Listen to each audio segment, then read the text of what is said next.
Mesdames, Messieurs, bonjour et bienvenue dans votre magazine Bakolo Histoire.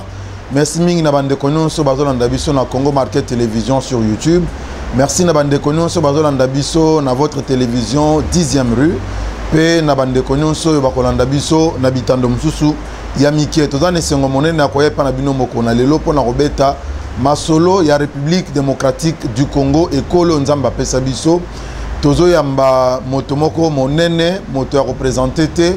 Mais ko te représenter kaka po aza invité na biso mbala liboso aleka na magazine na biso to ko luka to présenter ye mais boko découvrir masolo na biso pendant échange na biso na ye mbote papa évêque mbote papa to s'appelle mingi koya na bureau na yo émission to salango lelo na bureau na yo moto moko très occupé makambo ebele à la fois on peut marandenge nini ozwaka tandenge nini po na yo moko sima yo kopesa ba landi na biso mbote o répondre nga na motuna wana bon na pesi mbote na balandi na biso nyonso o bazolanda biso sasa yip nakoloba ke kopema ezali ndenge nzambe akambaka biso tozwaka me mwata ya kopema mais ta ebele ezali ya mosala ta ebele ezali ya kozala liboso ya bato na banza boye bomoni nombre ya bato oyo depuis na bandi tongo na pemi kaka depuis 9h donc na pemi na 16h pour na koya ko reprendre 17h à la fois pasteur yomoko wana sportif yo mo peli sous politicien problème exacté boni lingomba non lingomba ça va bat bakimite tango kota prison ezala ki souhait ya bande ko na biso FCC ndenge ba misana mais bazu yango te zamba permettre bango te bat babakisa mi lisusu babakisa mi collé quand même le bosso. Wana na Kinshasa wato na Congo. Partout. À ce gars ils sont partout. Na Kinshasa na Congo et à l'extérieur du pays. Même bao bazan États-Unis partout babakisami. Bon éveil patriotique. Éveil patriotique na koloba ki santé za kitoko. Nana kanisa ki lokola obibi na prison. Éveil patriotique et souki wana et sili olobaliso masolo wana te mais naibité est-ce que prison de ko sili ça éveil patriotique puisque l'air to bandé éveil patriotique na lobaki oye koya ya to baki déjà ke koya puisque makambo to sai ko loba bango ba minsana ba montage to baki ke ba kusala yango mais cette fois-ci éveil patriotique a souki bango puisque ndenge basalaka ba montage na ndenge bayaka kozwa ba fruit ya ba montage na bango ya biso esimbi te puisque bango batindaka yo na prison na bita kolando na prison kosala yo mabe kuna eyelaki yo pe eyaki l'air bakangi nga le 13 le 14 kika ya tweeté tout ça na tweet na été le pire réseau landais le pire landais qui gagne d'ailleurs qu'on pompe nga bakisi na prison et c'est ce que même les gens craignaient na tangwana bakosala ye mabe puisque avec s'élever na moment mutu moko akoki ko makambo na zolo bete pa kabila na lobiango na kena prison pompé nga kiss après 6 jours de prison zamba bateli ngai ndenge bakanisaki na kosanza makila jekoko mulumba aza na problème ya santé ti lelo likolo na bango asanza makila na prison barebeba mais calcul wana esimbi te finalement éveil patriotique ezo continuer parce que éveil patriotique ango ezalaka slogan eza ONG Et un mouvement, bureau nango existe ça fonctionne comment? Et veut patriotique et ça dans bureau. Ils allaient dans Kimpanza, dans l'immeuble Kadier, James Kadier. Et veut patriotique et ça dans bureau, veut patriotique et ça dans le département. Au moni, l'herbe ne connaît pas catholique. Ba pelisa ki moto Chole Sengo na la kaka bango na kusala yanga Sengo ba mona ki le collège et veut patriotique là ce n'est pas de la yayo Sengo oui il y a peuple to yayo il y a peuple congolais théologie yayo non na lobaki na kusala Sengo peuple comme ça mutu moko abandaka na moment tozolo bao il veut patriotique azela kina combat bandaki ezaki anini coalition c'est que je fais quoi liba les okufa pasteur azo sepela mais ce qui liba les eli source ya malheur na famille on fait quoi babongisa ba non babali mutu moko zo bomba na famille babengana ka ye donc liba li feza là ouais zeli ko check kimia libalo zeli ko bomisa makambo babali yo mama ya mobile zo beto zo tere bulumbu siko ba garder au pona pour libale zalaga libale FCC catch c'était les malheurs ya peuple congolais.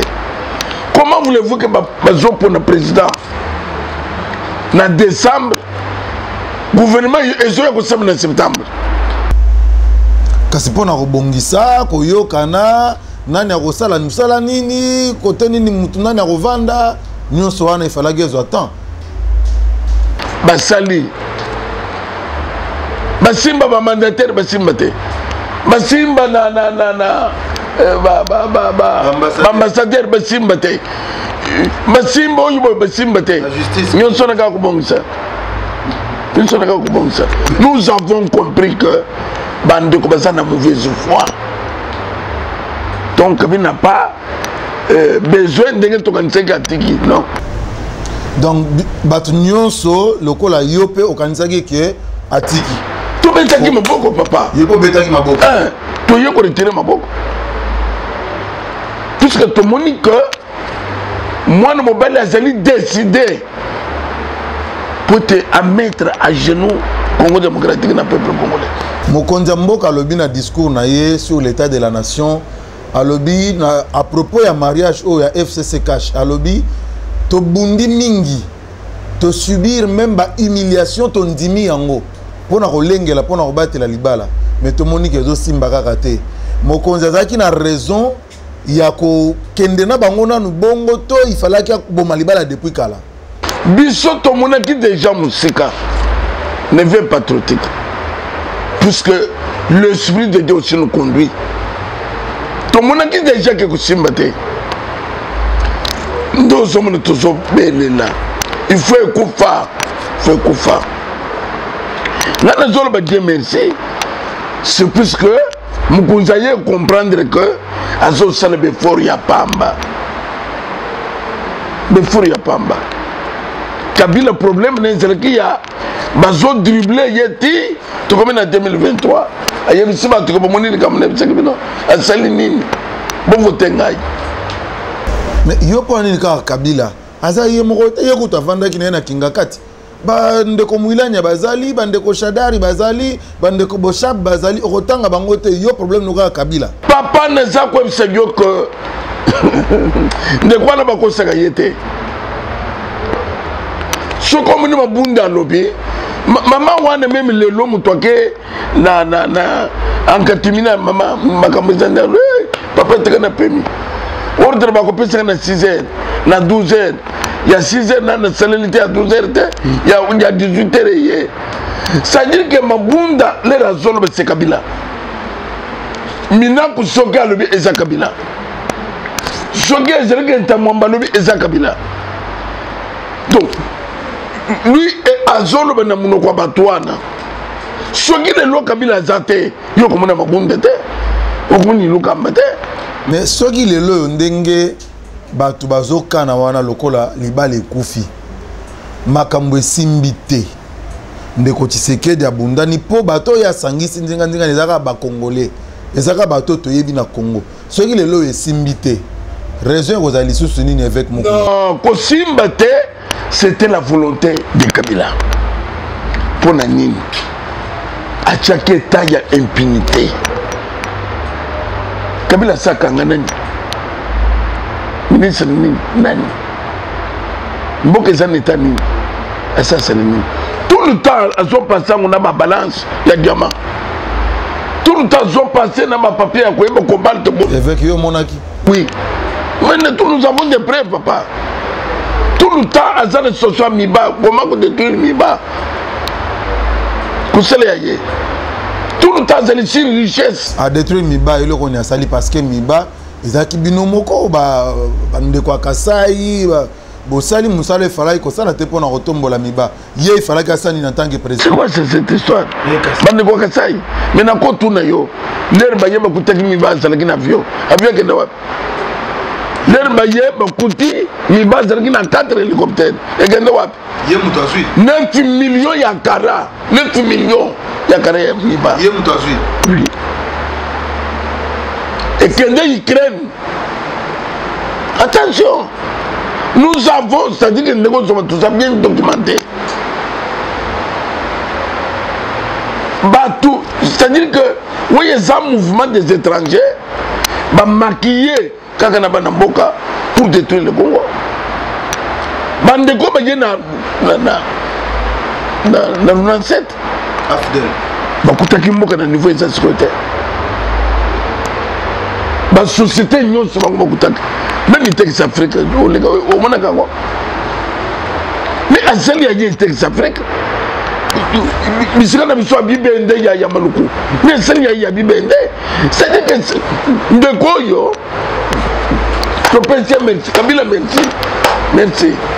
Merci na yo. Merci na yo. Toyambiye. Mais Zoka moi mon balo c'est le cas kana makansia. Tout détruire. Il a se comporter le comme présenté. À se comporter comme homme d'affaires.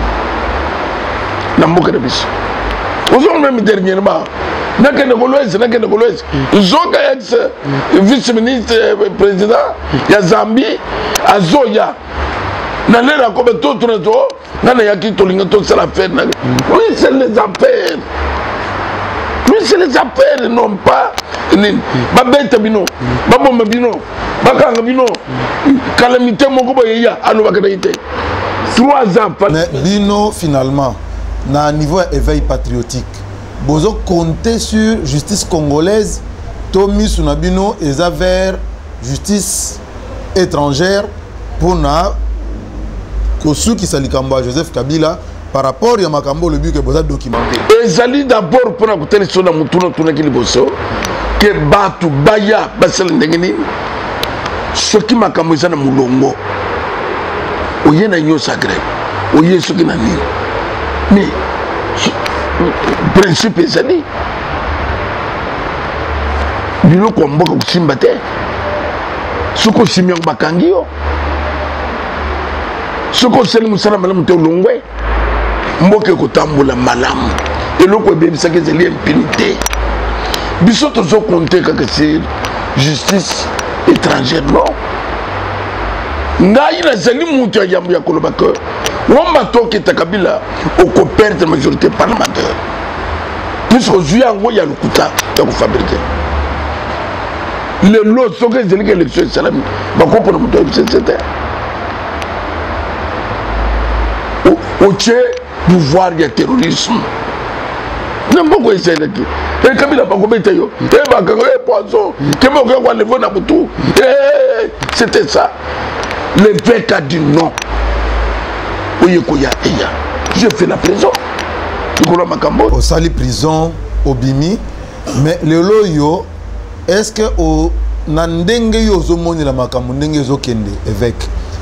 Est-ce que ba Congolais ba koki ko likia que Nanzela na yo nde Joseph Kabila rozongisa biloko ya Congo parce que ozoloba ke oza documenté na ba biloko ya s'enrichir nango awa est-ce que Nanzela na yo Congolais ko espérer que biloko Kabila za nango kozonga na baboko ba Congolais chef de l'État na discours na ye c'est ma consultation à lobby bureau ya CPI fait ya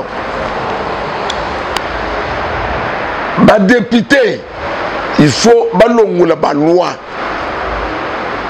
o ezana tinate ezana ko loi nini ya ko protéger un individu statut ancien chef de l'État ata bomaki avant ou après basami c'était mais na moment Sarkozy a sami condamnation holandaise Zuma condamnation holandaise kala mingite mais de quoi ya yauna 97 les lois za milliardaires biso dans la France dans l'Afrique du Sud dans le Congo ce kaka lo on est longwe na sina porte qui plainte na kusamba na yao oh semaine passée na kende ko tsala suivi na cour constitutionnelle na kusamba na Mise Kabila na zana ba prière oye tukuta kuzingutinga na ba prière pour que Kabila soit arrêté. Kabila il faut akangama. Kabila il faut asamba. Yo ça la prière pour que bakanga Kabila. Prison et Kabila ko kotisa batwana. Kabila ko kotisa batu mingi na prison. Il faut yemoka kota wa. Kabila côté prison. Ayebi sabiso comment il est arrivé il a ko détruire mboka monene boye. Qu'est-ce qui s'est passé? Mbongo Congo eza wapi? Tiens mais batu bazako iba bino bozo monaka Kabila. Est-ce que batu nyonso bazako iba finalement yo problème nous a un problème particulier bowela ni naye. Eza li kambe problème particulier té. Kabila s'est comporté comme cartel ya drogue. On m'a ba il chapeau na ba Escobar. Ça dit que il contrôle la police, il contrôle tout. Il a se comporter le ko là-bas ba il chapeau. Na ndenge nini? C'est le politique. Au moins, il n'y a pas de politicien, il n'y a pas de politique. C'est plus que je vais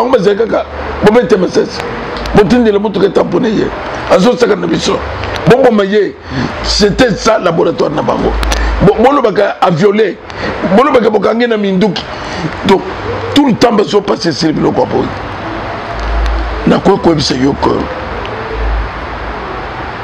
Monsieur Joseph Kabila. Tout ça n'a problème particulier. Tout ça n'a problème, il y a que.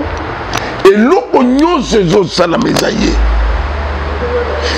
Tout le monde conseille que c'est ça qu'on sait les locaux sans avaler à Kabila.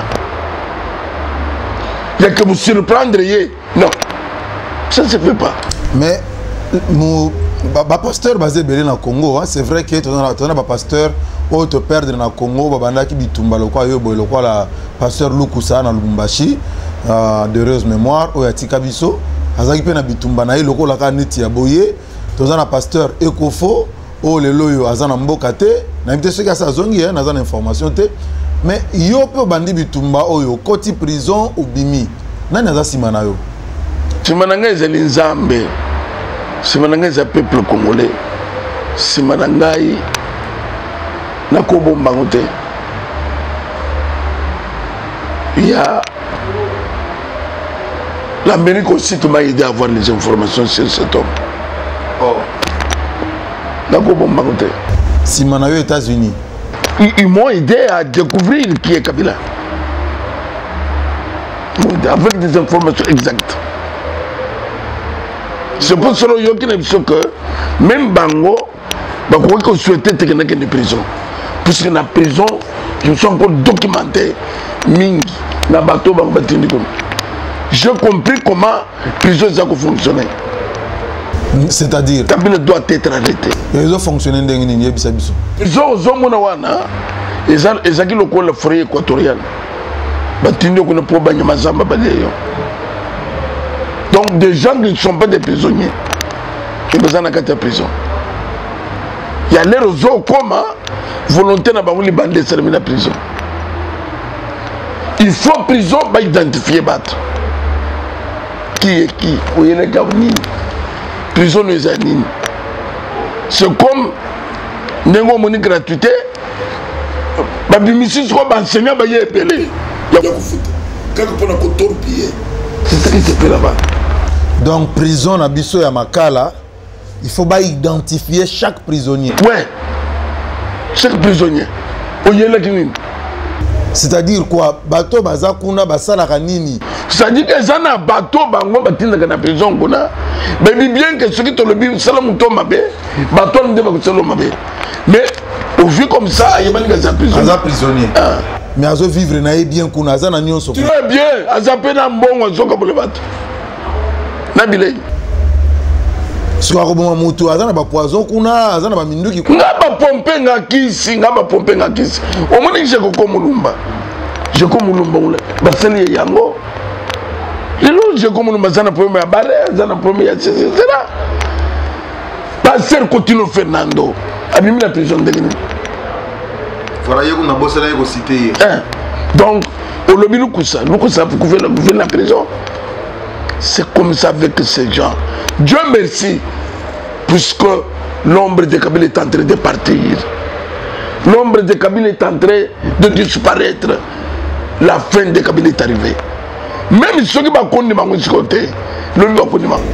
Mais bozo monate que za penza likama ya kokanisa ke Kabila sili alors que tu as vu que et pas accueilli wana ndeko na ya zakuna azana toute une province azo gérer et azana ndeko bandeko mususu bazakuna o bazakondima ye omonaki na boye na ye bayambaki ye epai na bandeko tomonaki ba drapeau pepaki kuna bakatakatanga nyonso wana l'air bino bozo kanisaka asili ozomona te ke eza penza ko minimiser danger moko boye naza comme ce loko ya liboso congolais falongo les akobanga Kabila il faut confronter comme ça contre un homme vulnérable pour la bataille.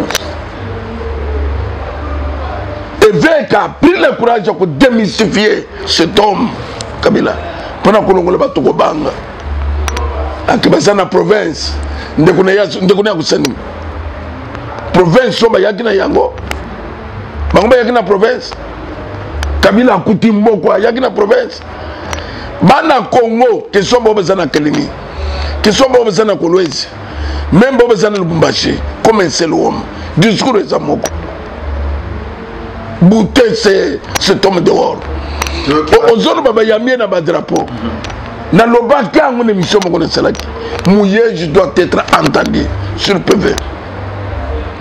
Mouyej azali fonctionnaire à l'État soi-disant azako représenté président de la République de la province. Chaque jour le matin il informe le président. Situation sécuritaire c'est comme ça, situation économique c'est comme ça. Chaque jour le chef de l'État Kabila qui vient, ex-président qui n'est pas en fonction. Aux hommes mobilisés province mobile, il y a là-bas. Bazo Yambanen. Nous avons fait le phase de la président, il y a MCC. Il phase de la président, il y a PPD. Aïe, ko yambaye, mais il y a mobilisé. En coquille, qu'on s'est moté, puisque la mobilisation, on a mobilisé. Non, mais le service, c'est Ali. Kabila, c'est un ancien président. Aza président, il y a un parti politique, PPRD. On a une mobilisation. Ce qui est une mobilisation, et que c'est la sous-supervision du gouverneur. Puisque le gouverneur était là. Il y a un toit qui est dans l'aéroport. Il y a un toit qui est dans l'aéroport. Il y a une fois, c'est l'entendu. Puisque le drapeau est Ebimaki. Toi, gouverneur de la ville, de la province, aux autres, c'est le Makamboboye. Donc, le col de que le président Félix Salomé qui va fournir la passette, donc il se permet de faire n'importe quoi. Mouya Jazanen, ça c'est l'État. Moi, je suis venu il y a quelqu'un Mouyej ou bien que c'est l'État. Tu mets un gouverneur, un salaire, un ministre, un membre PPRD, ainsi de suite. Par contre, mobiliser un bon. Excellence, ministre intérieur, a convoqué Mouyej.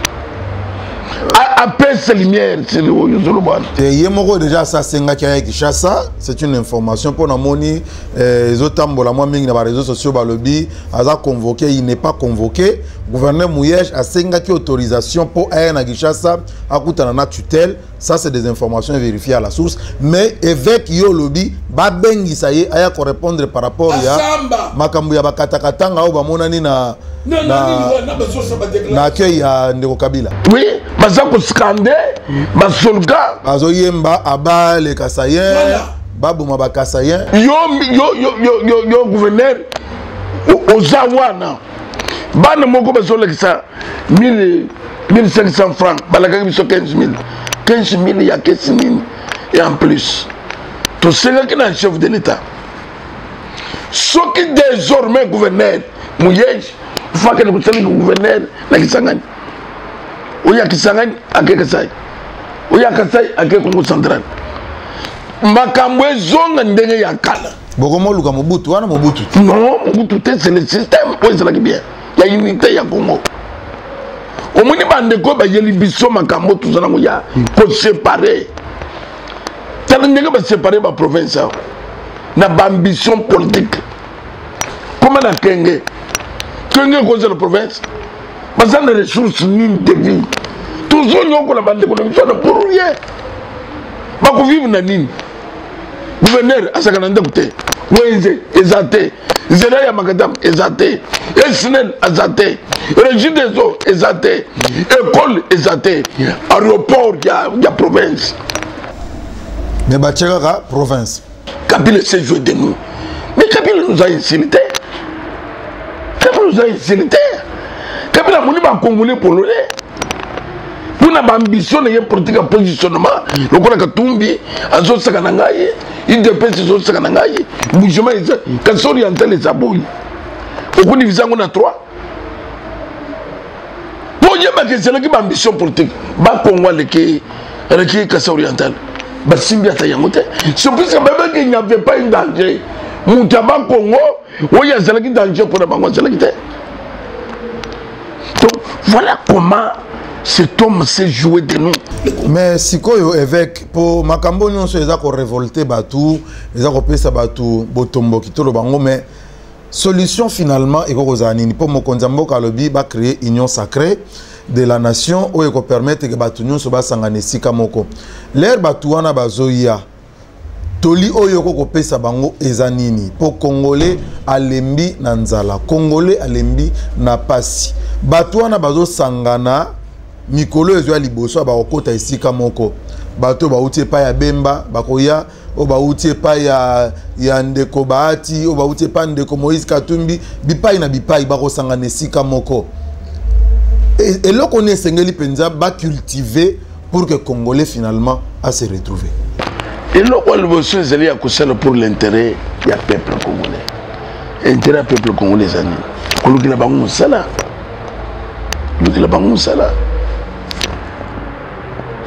Mais investisseur baya ba créer ba société.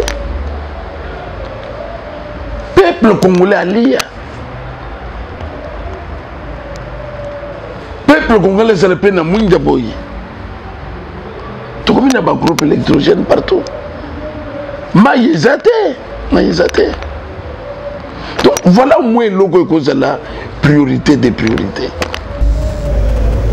Et ça, quand on a posté, on a une zaraboye, ya zaraboye, mutuna mutazo pour na place ya rozana ndenge ya lingi.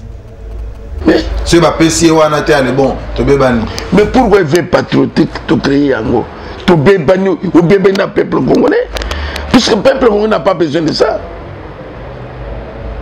Le peuple congolais n'a pas besoin de ça. Ce qui monte à na makanis, ya kosal, on l'appuie.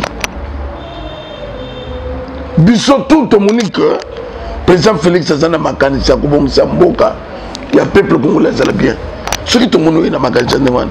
Quand on est tous les Kabila, Kabila est en train d'être malmené par le peuple.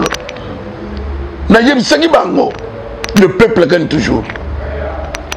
Kabila, au Kusuka, au comité Lengano. Non, au comité Lengano.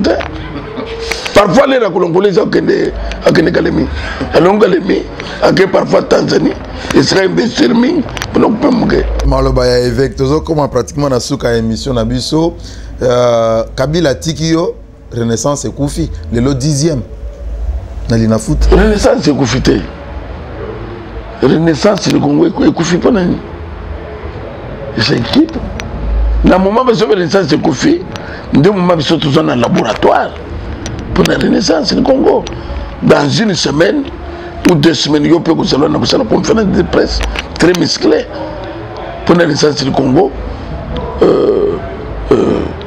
configuration na moi sika ça le Congo ekufi te bato ko zali surpris d'ici là awo ye okutingana ni utuni pe mutu okutingana latini na olati Renaissance du Congo Renaissance du Congo nous avons investi ekufana ndenge nini ekomi déjà patrimoine ya mboka ekufa te 10e na classement quand même c'est regrettable mais nini silité weza fazale silité remontada des heures ya makasi même yokokamo biso Renaissance du Congo objectif cette année Renaissance du Congo en Afrique bokoma toujours comme en Afrique kaka na ba joueur wana to kaka na ba joueur wana na staff wana kaka ba joueur ozomona wana makambo bale ezakana calculité façon ba joueur ba kozala motivé na organisation kozala en place c'est-à-dire que remontade ko salama ya même yo kamwe Évêque tokomi na suka émission na biso moi maloba pona bandeko bazolanda biso na Congo Market TV na 10e rue na mokili mobimba pona kosuka émission na biso en tout cas le benanga suka na balandi nyonso 10e rue ezala que nous na kata ba prière pour bakanga Kabila c'est-à-dire que ba prière nanga ezali que mabunda s'est accueilli coalition s'est coupée c'était notre combat justice et CKI, armée qui la police et CKI, police et CKI, je crois qu'il faut pas kangaye. Donc vraiment ils sont en prière. Merci beaucoup chers téléspectateurs. Nous vous retrouvons très prochainement na Bisika Bozali. Merci mingi, continuez à vous abonner na Congo Market TV. Bon continuez Kolanda 10e rue et Sengonabiso, Eza et Sengonabino. Ciao.